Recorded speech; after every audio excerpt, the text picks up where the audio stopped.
The recommendation letter meant for him had already been rewritten, his name crossed out, replaced with someone else's in blue ink.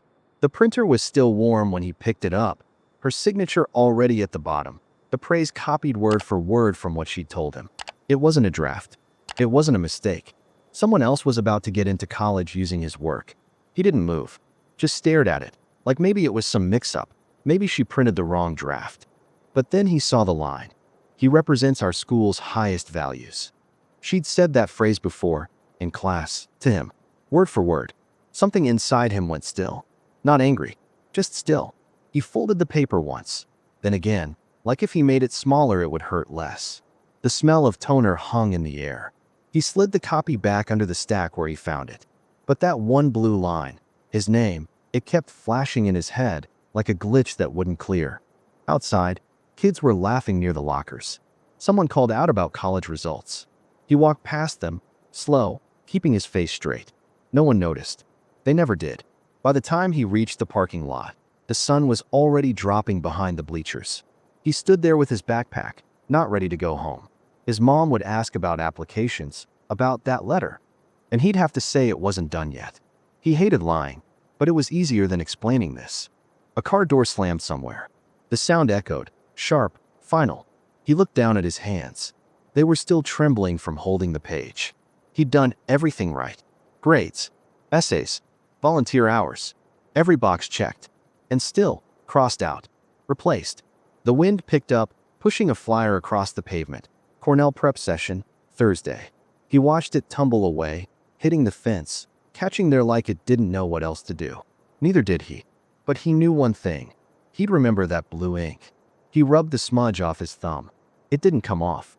The next morning, she greeted him like nothing had happened. "Morning, Ethan." Same tone, same smile.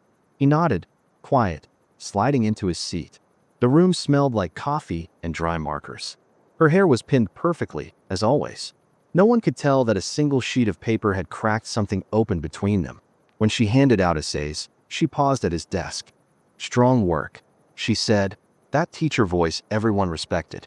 The class went on.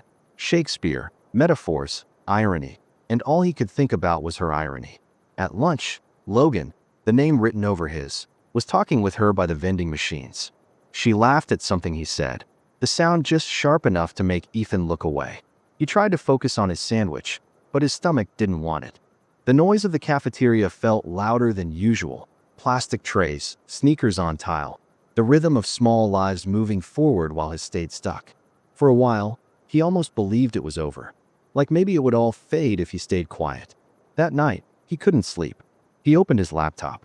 His essays sat in folders named for colleges he wasn't sure would ever read them. He opened a new tab, How to File Academic Bias Complaint. The screen glowed against the dark room. His mom's voice came faintly from the living room TV, another late shift ending too late. He thought about telling her, about showing her the paper, but she already looked tired when she smiled. He didn't want to add another reason. The cursor blinked. He typed a sentence, deleted it, typed again. A teacher at my school gave a recommendation letter to another student using my name and achievements. Then stopped. It sounded too big, too dangerous. He closed the laptop, sat back, and listened. The refrigerator hummed. The streetlight outside flickered once, twice. It was that kind of quiet where even thinking felt loud. He wasn't ready to send anything yet. But the thought had started. And once it starts, it doesn't really stop. Somewhere between guilt and resolve, he whispered to himself, "I'll keep the proof." It wasn't revenge yet, but it was the first clean breath since that copier. The light from his laptop cut across the room like a thin blade.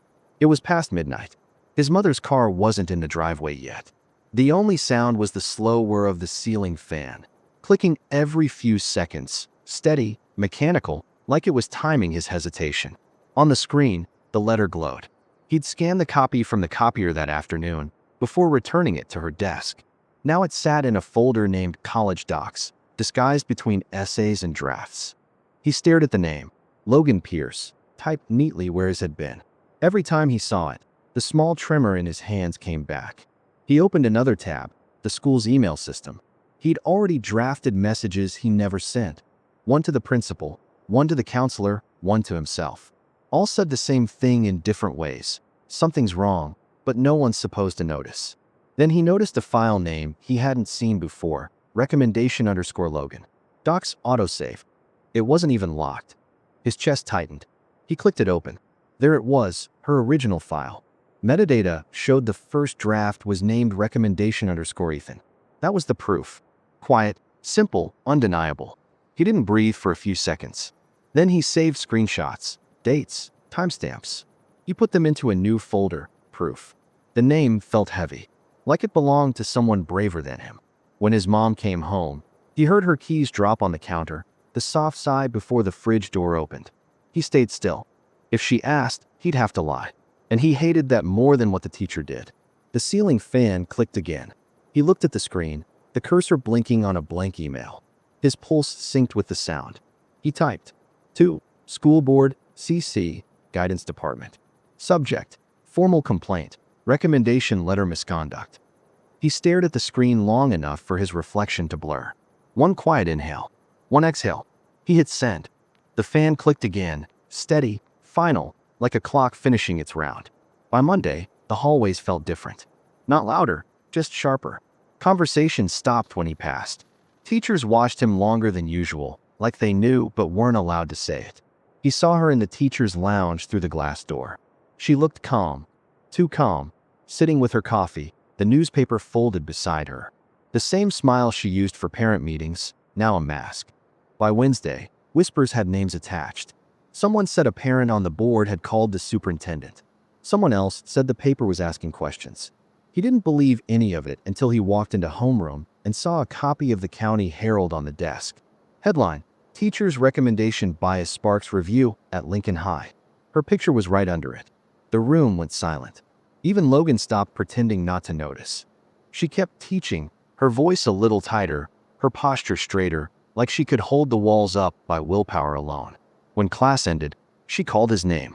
Just his first, not Mr. Brooks, like she did for everyone else. I hope, she said softly, that you know how easily good intentions can be misunderstood. He met her eyes for the first time in weeks. I guess that depends on who writes the letter. A beat. Then she looked away. That afternoon, his mother called from work. Her voice sounded careful. They contacted me, she said. The board asked if you'd be willing to provide copies of what you found. He swallowed, looked at the folder on his desktop. Yeah, he said quietly. I'll send them. The next morning, her car wasn't in the parking lot. A substitute stood at the door with a clipboard. Students whispered, trying to sound surprised. At lunch, the counselor stopped by his table.